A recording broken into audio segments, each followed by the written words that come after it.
The Once and Future Fable Number 2 by Zvi Moshowitz, June 15, 2026. On Friday evening, the United States government has forced Anthropic to take down all access to Fable and Mythos. It's been a rough weekend. Dean W. Ball. One thing about AI regulation being haphazardly imposed on just-released highly performant models is that in a very real sense, the government just made my world dumber. In some impressionistic sense, I almost always think this is true of government, but here it is literal. More details have come to light. There remains some fog of war, but we now have a rather good idea why Claude Fable and Mythos were, deeply stupidly, taken down. 1. A narrow jailbreak was discovered, of the type Anthropic warned in advance obviously existed. All demonstrated outputs are things GPT 5.5 can not only produce, but produce without any sort of jailbreak or bypass. 2. The White House demanded Anthropic take down Fable to fix the situation, and did not listen when Dario tried to explain that there was no situation to fix. 3. When Anthropic did not do so, the White House hit them with an export restriction that they knew would force Fable and Mythos down for everyone. A lot of nihilists are justifying this decision and blaming Anthropic, all of whom are very much confirming that they adhere to Dean Ball's portrait of the United States government as a dying NPC hospice patient we have to properly placate with the proper vibes and genuflection so they don't lash out at us, except they equate this with strength and righteousness, because might makes right, power, and vibes. This is a fast-developing story with a large speed premium, so I apologize for any errors, and for the structure likely not being ideal. We do the best we can. What we do not know is 1. What was motivating the government to make these decisions? 2. How deeply they were confused about how any of this works? 3. Whether they demanded and are demanding a narrow fix or a global fix. A. Narrow fix is probably easy. Global fix is probably impossible. 4. What they intend to do next and what they are trying to accomplish. The good outcome would be that this is a terrible misunderstanding, a reflection of a panic reaction, which can be sorted out quickly, after which we can restore access. Or where they otherwise face enough pressure they quickly realize they made a mistake, or Anthropic can do something to quickly assuage their concerns, even if it is dumb.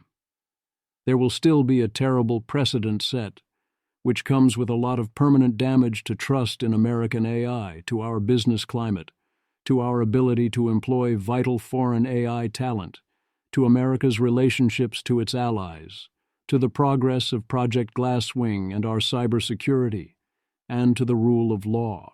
The silver lining, which might be large, is that this will have shown that when we actually need to act, we are not afraid to act, even at great economic and political cost. Sometimes there will be a demand driven by national security or other concerns, and if you cannot physically meet that demand without shutting down. Tough. This was, with notably extremely rare exceptions, an action far out of bounds of what safety advocates have dared propose as even an option, and it happened. So there's no more saying in such situations, give up, the government will never do X. This also emphasizes the need to figure out how to act well now, before we need to act. If we get into such a situation, and don't have a good way to do X, we might well do X in a no-good, haphazard, deeply destructive way, instead. So get to work figuring out how to strike deals, or do a pause, or take down a given model, and so on. The bad outcome is if this is not a terrible misunderstanding, is motivated by other factors and cannot be sorted out quickly.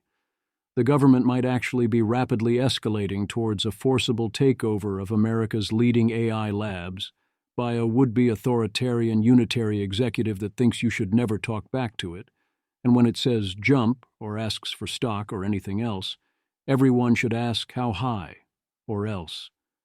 There is also the third possibility that, as unlikely as it looks now, the White House was correct, the threat was real, and this was an emergency situation. Whether or not they did a good job justifying this to Dario and Anthropic in real time, and whether or not they are doing a good job justifying this now. Perhaps this was itself dangerous, or perhaps it implied too high risk of other dangers. We cannot rule this out until we can verify technical claims, and we should not assume that next time the company will be right and the government wrong. There likely will come a time when a company says, "This is fine," and is very, very wrong. If that proves to be true, Anthropic will have lost a ton of credibility on all fronts, which is another reason I find this so unlikely. They cannot afford to be wrong here. Table of contents. 1. What happened when? The bottom line. 2. Amazon calls the White House. 3. The government panics. 4. The stupider version. 5. There was no wellness retreat. 6. Make your threats explicit. 7. Was China accessing Mythos? 8. Should Anthropic still have taken Fable offline when asked? 9. Yes, this was a takedown order for Fable. 10.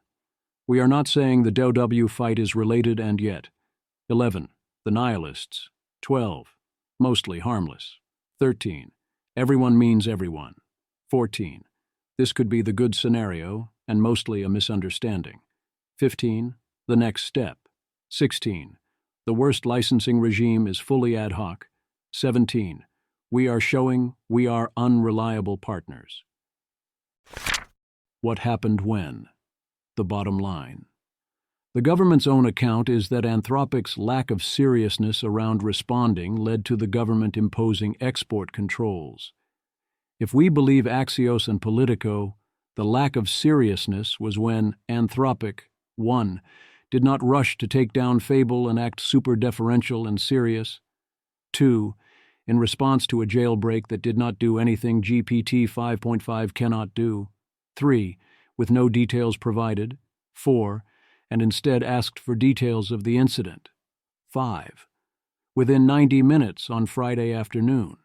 So it was basically, Anthropic wants to only do things because of reasons, and thus we concluded the vibes were off, so them we're blowing it all up to show who is boss. This is also the second time we could not reach Dario this particular minute, so we had to blow up all of American AI policy shortly after 5 p.m. on a Friday, has come up as an excuse. It was also used by Emil Michael.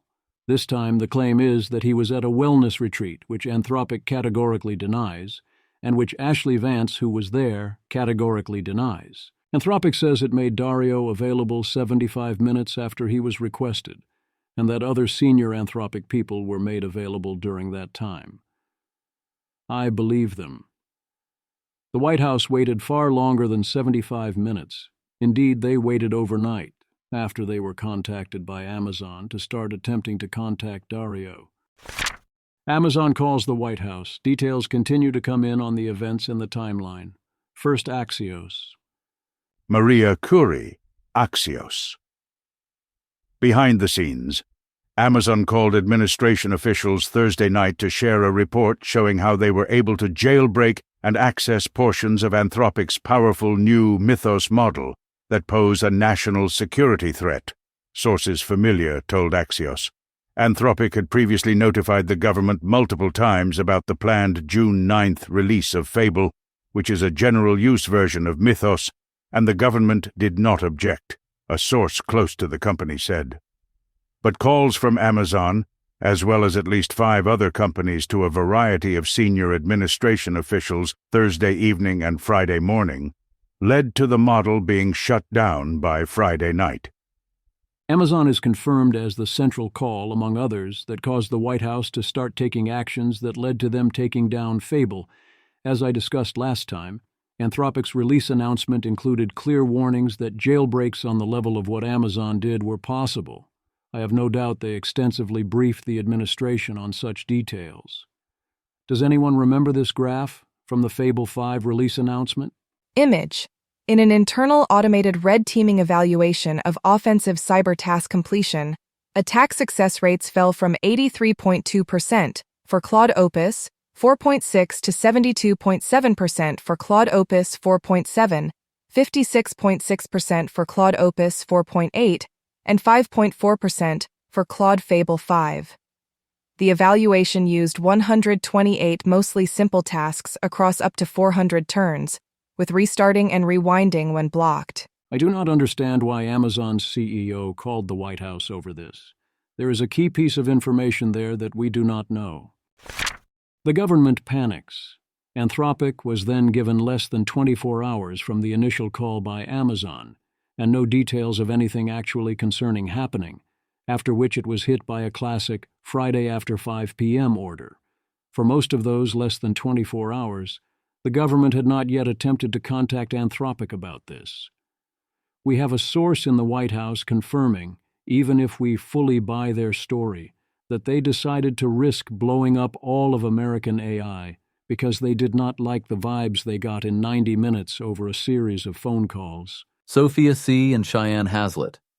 The move, which followed multiple tense calls between Anthropic CEO Dario Amodei and administration officials, including Treasury Secretary Scott Bessent and White House Cyber Director Sean Cairncross, underscores how the White House is wrestling in real time with regulating fast-moving and potentially dangerous AI models. Following the meeting, the administration attempted to reach Amodei but was told he was unavailable because he was attending a wellness retreat, one of the administration officials and the senior White House official said. A spokesperson for Anthropic rejected the claim that he was at a wellness retreat, saying, "This is absolutely false." A person close to Anthropic said Amodei was first requested around noon and was on the phone with senior officials within an hour and 15 minutes. While he was out of pocket, Anthropic offered other senior leaders in his place, the person said. When the administration finally reached Amodei, he participated in 3 calls with a combination of roughly half a dozen senior administration officials, including Cairncross, Bessent, and Commerce Secretary Howard Lutnick, according to the senior White House official and one of the administration officials. During the calls, Amodei tried to clear up what he assumed was a misunderstanding. He pushed back on the administration's concerns, defended the guardrails, and argued that the type of bypass that occurred, which he believed to be specific, did not pose the same risk as a broader jailbreak that would allow it to be used without any of the guardrails put in place by Anthropic. Dario tried to explain that this was a narrow issue, and they simply did not understand or believe him, or chose not to understand or believe him. We now know that Dario was fully correct that the issue was narrow and harmless. Where Dario was incorrect was in assuming those he was talking to were both capable of and interested in understanding what he was trying to say. They urged Anthropic to voluntarily remove the model and coordinate with the government to address the vulnerabilities, according to the senior White House official and the 2 administration officials. Amodei asked for more time and information, but he made no commitments to pull the model, and at one point Bessent told Amodei directly that he was making a bad decision, according to the senior White House official. Export controls were a last resort after begging them for hours to work with us, the senior White House official said. This was not something we wanted to do, but our hands were tied. After publication, one of the people close to Anthropic disputed that the company was given a choice to voluntarily work with the administration. The White House gave 90 minutes to take the models down with no details on the actual threat, the person said. There was never any begging or asking for them to work with us, just a declared 90-minute deadline. Take him. FT confirms. Anthropic was given 90 minutes to comply and was not provided with detailed concerns before the order was issued, according to a person close to the company. Do you think the White House was begging for hours? Or do you think they're just throwing words out that at best are code for "we did not issue an official order yet"? I see no reason not to believe Anthropic here. Dario tried to explain that this was a false positive and asked for details. The White House did not provide any details that supported their claims or evidence that this was necessary or prudent. They simply said, "Remove Fable in 90 minutes, likely without making it clear this was or else IFAR. What pissed them off, it seems, is in large part that Anthropic wanted reasons rather than asking how high when told to jump, that he failed to commit to asking how high in general, no matter what. Axios. The bottom line, the source familiar with the government's thinking said there was a lack of seriousness that Anthropic was applying to the release of Fable. Had Anthropic taken it seriously and, rather than dismissing as isolated, moved to fix or pause access, this would have never happened, the source said, adding, they were overly confident. As in, they told us we were wrong. That means they are not serious. How could they possibly understand the situation better than the Treasury Secretary? Catch up quick. At 1 p.m. ET on Friday, Anthropic received a call from the government instructing them to roll back the release of the Mythos and Fable models due to a national security threat, but with no further details, the Anthropic source said. We immediately sought to understand the specific nature of the threat so we could remediate it, the source said, but the government held firm on the demand. Anthropic source. The Trump administration gave Anthropic 90 minutes on Friday to pull down its most powerful models before imposing a licensing regime on the company, according to an Anthropic source. Miles Brundage. Sure sounds like a hit job. The stupider version. And that's the good version. The bad version, as Chubby explains here, and which Axios seems to make clear, is that the White House is simply being petty and thinks Anthropic screwed them by asking for reasons and by having employed people with opposing political views. That is very illustrative of how these people think. Why it matters. Governing the world's most consequential technology is coming down to speaking President Trump's language. Anthropic failed to honor a recent cyber executive order, administration officials claim, and the company's purported failure to take the matter seriously led to its most powerful products being scrubbed from the Internet. Everybody said Anthropic was a bad actor.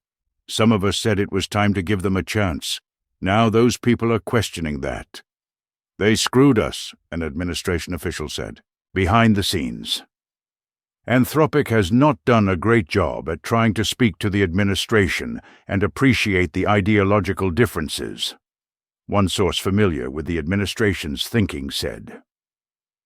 It's like they just speak in different languages, the source said, adding that the company has simply not figured out how to communicate with this administration. Even before this breakdown, a previous fight between Anthropic and the Pentagon also came down in some ways to just not liking the person on the other side of the negotiating table.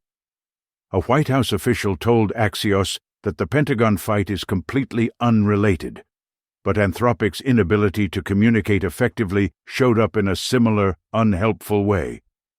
We never wanted this to happen. Our number one priority is innovation, but our hands were tied, the White House official said. The optics added fuel to the fire. Anthropic came out with a blog post dismissing the Amazon report. Then the company enlisted a cybersecurity expert viewed by the administration as a radical Democrat, who was then celebrated by Chris Krebs, who Trump just fired. The White House did not like that the Anthropic security expert was a radical Democrat, and the White House is interpreting that as they screwed us and should now be considered bad actors. The stupidity on all sides of such a thing knows no bounds. This is not something that should matter, but it also would be a really stupid mistake by Anthropic. Look, yes, these folks are that obsessed with political perspectives, so when dealing with them directly, you really do need to prioritize sending in people who won't set off these folks, even though this is a fully apolitical situation where that concern makes no sense.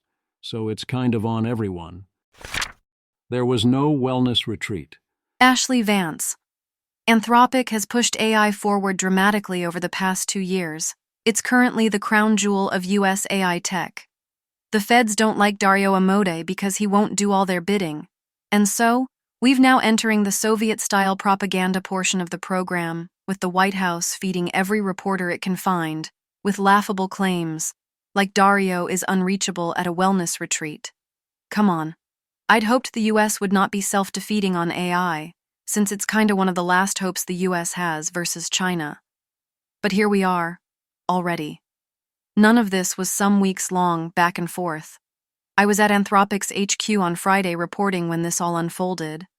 Dario is not at a wellness retreat. The feds seem to be scrambling to try and make an example of Anthropic again. This is not technical, it's petty. Think Anthropic was just trying to figure what was at the heart of the gripe and was not given much time to do so. Not sure if you've noticed, but this isn't always the most rational and good faith of administrations. Pay your taxes. I condemn libel. Dario was at wellness retreat is almost certainly stereotype-driven bullshit cooked up by cruel baboons like Hegseth. Dario is a fanatic and a founder CEO, not a hippie, and he wouldn't go on a vacation while the obviously tense situation with Fable unfolds. I find it very unlikely that Dario was at a wellness retreat, but even if he was, you do not blow up all of American AI policy if a CEO does not have his phone for 4 hours and left someone else in charge. What is this, 2029? Make your threats explicit. There has been a lot of miscommunication between the White House and Anthropic. Reporting is that Dario Amodei was told, "You are making a bad decision," when he refused to voluntarily take down Fable, instead asking for more information. The thing is, that could mean anything. It could mean, "We will be mad at you," or "This is now on you, and if something goes wrong, it is your fault."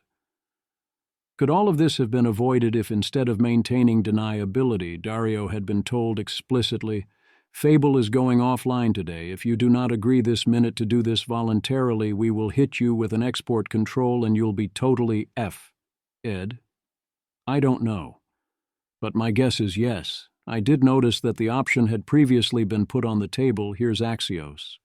The administration first threatened Anthropic with export controls a couple of weeks ago, after learning that its cutting-edge Mythos model was made available to an entity in a foreign country with direct ties to the Chinese Communist Party, according to the White House. Was China accessing Mythos? There is the claim via the Financial Times, Verge, and Semaphore that the White House learned that a China-linked group had accessed Mythos. My suspicion is this is a mix-up with the earlier incident mentioned just above. Could go either way. That is absolutely going to happen, at least from time to time, when there are over 100 partnerships given access to Mythos. Access controls can only go so far. The key is to contain what can be done before the compromised access is discovered and closed. The report said had been accessed rather than has continued access. It would be non-crazy, although likely an overreaction, to ask that this mean Mythos be temporarily limited to a core group within Glasswing, or potentially even shut down entirely for a time, but that would not impact Fable. It could potentially also have contributed to the vibes issues, or there could have been confusion about the relationship between these two things. Should Anthropic still have taken Fable offline when asked? Look, yes, a mistake was made. I am not a Anthropic did nothing wrong guy here. Try to talk them out of it if you can. But when they aren't budging, you do it, even though it is mind-bogglingly stupid and expensive and might be kind of a hit job. And I do think they bear some of the responsibility here because of that, and also they could have in various ways handled the White House better, including in terms of who they sent in. You want to establish on multiple levels the precedent that you take the model down when told to while you sort things out, and you say you were doing it because the government raised a potential security concern, at least until such time as it is clear they are not going to get over it any time soon. In hindsight, this is even more obvious. But what is done, and I get it. The request was unjustified and nonsensical and rushed, and the people had no idea what they're talking about, and they really are just ordering you to do their bidding like this isn't a republic and that is not okay. And no one would be so stupid as to, yeah. There are also various signs that the Fable launch may have been somewhat rushed. Miles Brundage. The admin is going to keep leaking all sorts of details that make it sound, to a casual reader, like this was a reasonable decision. But there has been zero indicating that domain experts at Casey or NSA were involved. All reporting points to senior White House officials. The closest that there has been to such an indication is the claim that the jailbreak research was shared with security researchers. But there is no indication that this had influence on decision-making, plus the one independent researcher who has been quoted concurs with Anthropic. To be clear, I think it's quite plausible to imagine a reasonable case that the Fable launch was rushed. Threat modeling, cost-benefit analysis, etc. are hard. Less likely is a good case that this was clearly bad, and also 5.5 was, and soon 5.6 will be clearly good. Nathan Lambert, +1, vibes. If you tell me the head of Kaisi consulted his team and thinks Fable access needs to be restricted, and the threat is serious, I would be a lot more likely to believe it. If you tell me it was commerce acting alone, they don't know what they are doing. I also totally can believe that the Fable release was rushed. Evidence includes it happening on a Tuesday, Anthropic not realizing people would object to the output downgrading and the general state of the classifiers, and it just happening fast. That does not in any way make the export control order okay. Yes, this was a takedown order for Fable. Mainstream media has this very strange way of saying that the obviously true thing might actually be true, y'all. But strictly speaking, we can't prove it, and we are a serious news organization. The Economist. The American government's primary aim may not have been to control foreign access to frontier AI models. Instead, it appears to have used export controls as a convenient way to target Anthropic. Yes, this was a way to target Anthropic to get them to take the model down for everyone, and they did not much care about the blast radius of the method. They knew full well that this was a de facto full takedown notice. That is true even if you are maximally charitable to the government's case. It is in theory possible they were so clueless they did not realize this would be the result. But that's worse. You know why that's worse, right? We are not saying the DoW fight is related and yet. Well, technically the NSA operates out of Fort Meade, Maryland, so that does not count here in terms of evaluating Hegest's claims, although there is the whole, they used Claude extensively to fight an undeclared war against Iran. Pete Hegseth. 3 months ago, Depth of War kicked Anthropic out of our building. Forever. Every passing day proves why that was the right move. U.S. flag. Timothy B. Lee. Claude Fable is so powerful we can let it fall into the hands of our adversaries. Also, it's too dangerous for us to use it. Real galaxy brain stuff here. Nat Purser. If the admin wants people to believe the Anthropic decision was made out of genuine security necessity rather than grievance-driven retaliation, high-ranking officials could simply stop posting like this. The Nihilists. I posted an early version of the bottom line snippet from earlier on Twitter, and a remarkable number of people replied with a version of, "How dare Anthropic not make their CEO available 24/7 on a moment's notice and do whatever the government asks them to do without question while sending the correct vibes. They didn't do that, so this serves them right." Do these people think we live in a republic? Would they like to, I wonder? Do these people think that if a company doesn't perform the shibboleths of knee-bending properly, then we should wreck American AI, all of our productivity, our global position, and the rule of law over nothing, cause Anthropic deserves to suffer, and that is Anthropic's fault because America's government is an NPC with an anger management problem, and you know how he gets when you talk back to him? I think they kind of do. That is exactly the vibe I am getting. Think about what you are saying. That's on top of the people saying, Anthropic said government should regulate AI, so this serves them right. Or Anthropic said that frontier models are dangerous, so this serves them right. Similar vibes. Whereas for those of us who are not nihilists, who do not believe in might makes right, it is hard to see the reasonable version of this from the US Gov side. The correct criticism of Anthropic is, they should have still taken the model down when ordered, no matter how stupid they thought that was, while discussions continued. That's valid. The things people are almost entirely actually saying. It's a bunch of nihilism, of pure worshipping of power and tribalism, and hurting everyone as long as it hurts those you dislike more, of lashing out because of and with vibes. Mostly harmless. At least one source has now seen the research report, claiming it shows nothing. We don't have any person on the other side claiming that the report shows something, or explaining what that something might be. Katie Moussouris, CEO Luta Security. The government's response seems way out of line with what's actually in the research report. All AI models need to be able to help defenders in exactly this way, or we won't be able to scale our defense against attackers. Maria Curie. Moussouris said the researchers were able to find security vulnerabilities by asking questions normal defenders would ask AI, which is exactly what the model was intended to do. Everyone means everyone. It looks like when Anthropic took Mythos down, they really did fully take it down. The Economist. Spy agencies are likely to regain access to Mythos, says one former British intelligence official. Negotiations are already underway. Private firms may find it harder. Even so, some observers believe the American government will eventually have to relent. It appears that because this was done in such a stupid fashion, Project Glasswing is cut off from Mythos. The clock is ticking before others get similar capabilities. I wonder what the spy agencies and major corporations think about this. The good news is that Mythos has presumably already found a lot more vulnerabilities that remain unpatched, and which Claude Opus 4.8 and GPT 5.5 are strong enough to help patch once they are found, so defensive work should continue.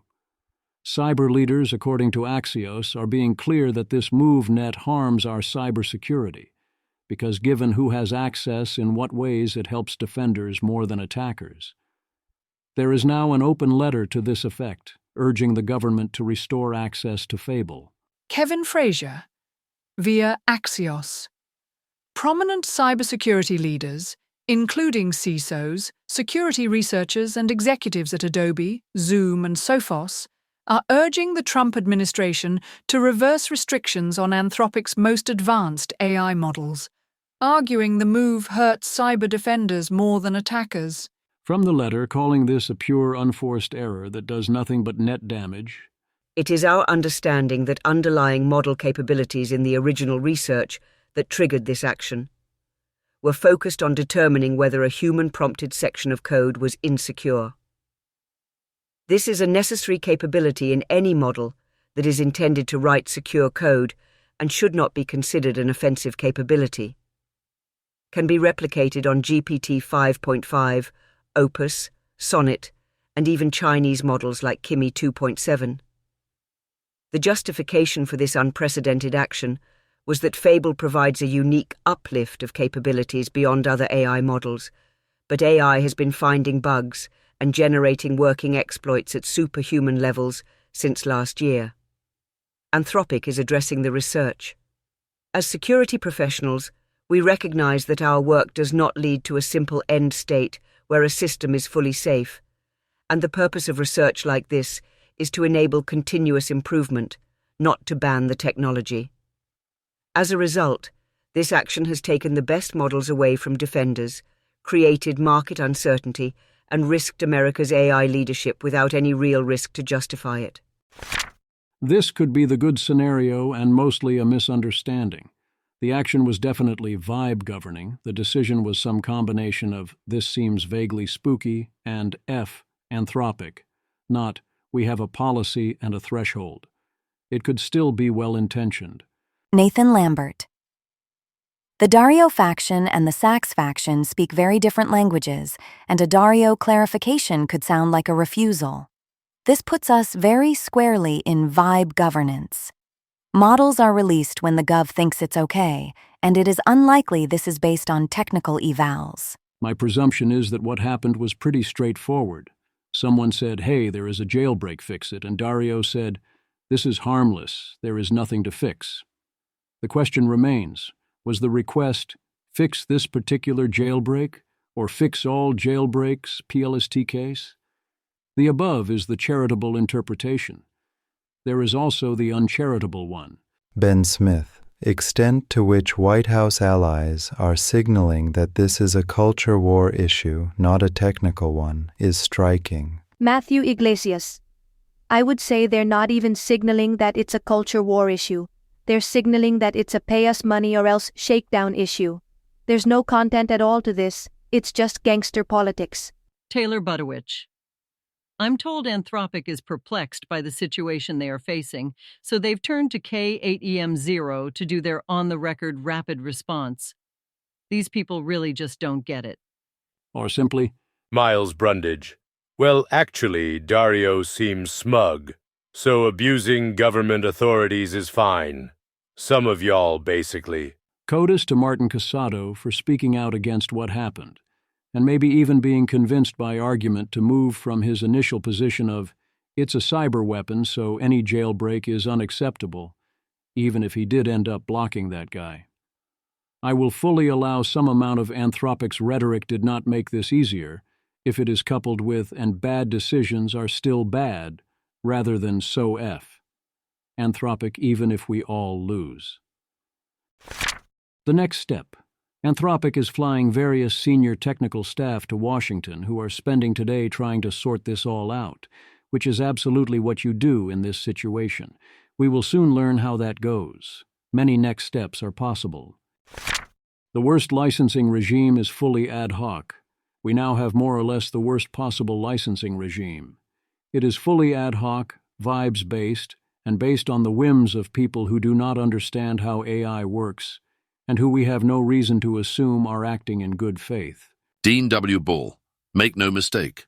Post-Mythos, the United States has a licensing regime for AI.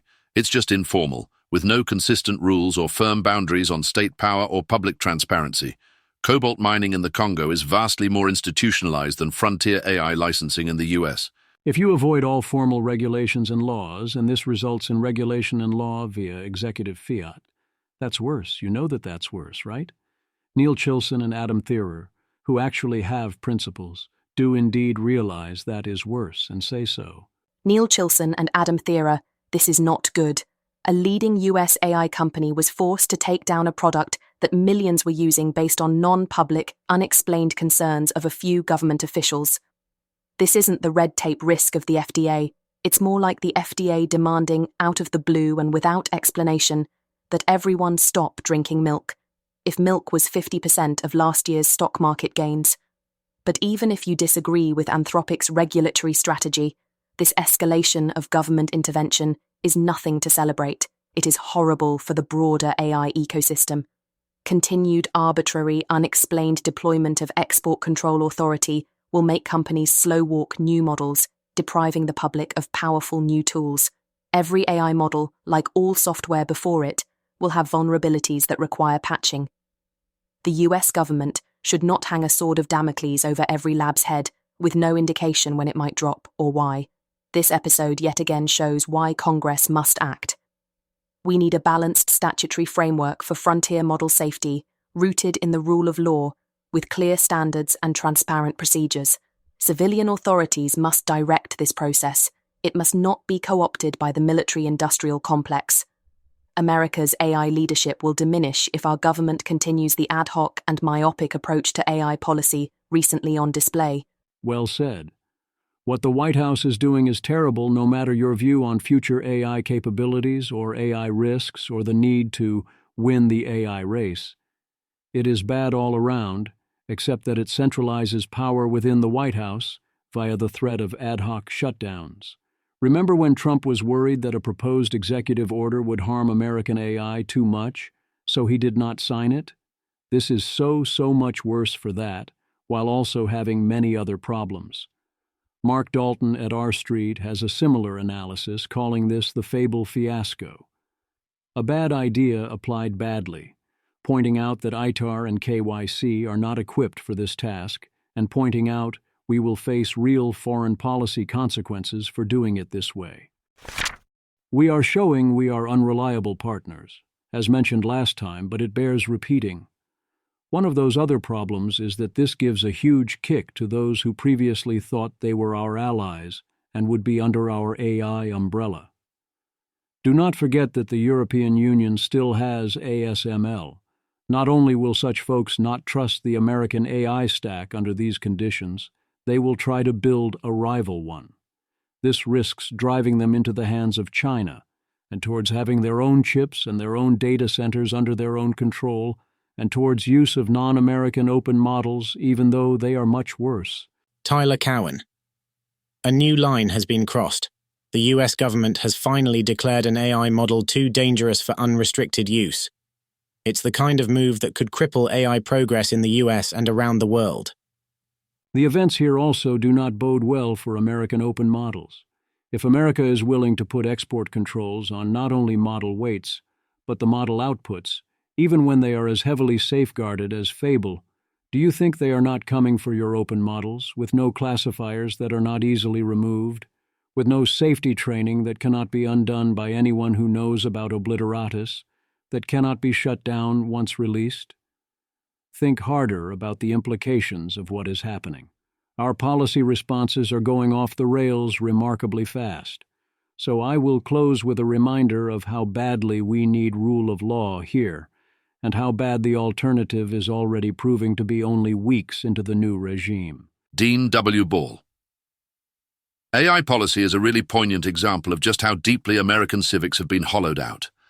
In almost all other areas of tech policy, we have at least some prior law and regulation from which to draw. If you think, as I do, that politics and law are ritual practices through which we embody civic ideals, these earlier bodies of law are like prior ritual art. They give us some sense of a starting point. So even though crypto is new, it is part of a very old industry, financial services, which carries with it a lot of prior legal and political art. With AI, we have nothing of the sort, so all our leaders can think to do is punch one another. The impulse of, let's have stable rules so that we aren't punching one another all the time, isn't really something you hear anyone saying outside of industry. The rule of law seems absent in our political muscle memory. Dean W. Ball. Precisely as I predicted, the recent cyber EO, which admin officials insisted was not a licensing regime, ends up in practice being a licensing regime. Forget voluntary, forget permissionless. AI is licensed now, but the requirements change constantly and are always a secret, even to the administration itself, which will discover the rules spontaneously in real time as it reacts to events. This means also that the rules are in practice stricter and more roughly enforced for organizations the administration does not like. Can you blame Anthropic for making itself so disliked? In a sense, sure.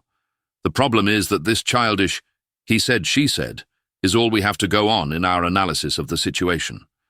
And because there is no transparency, it is all calls and texts between White House officials and Anthropic executives. In practice, it comes down to who you trust more. This is why we create laws. To abstract away from personal power struggles and grudges, to submit to the steady application of rules so that complex human activity can unfold with predictability. The rule of law has been being eroded in the US for my entire life, but it is especially acute in AI because of both the lack of much pre-existing law to serve as bulwark, and because of this admin's insistence that it is not regulating AI. This has become an excuse for vagueness and evasiveness in rule drafting, see the cyber EO, and this in turn makes the lawlessness worse. The government wants to apply its force to frontier AI, that much is clear. It wants to make the industry submit. And in service of that goal, it has discovered that not regulating AI is in fact a great excuse for refusing to support laws that could constrain the admin's exercise of power. In other words, not regulating AI is a justification for the tyrannical control of AI by the state. This should alarm you regardless of what party you are in. What you are seeing now will be used against you one day soon, if not by this admin, then by its successors. This is the antithesis of the rule of law. The administration cannot and will not fix this problem alone. We need Congress to step in and impose rules on this mess.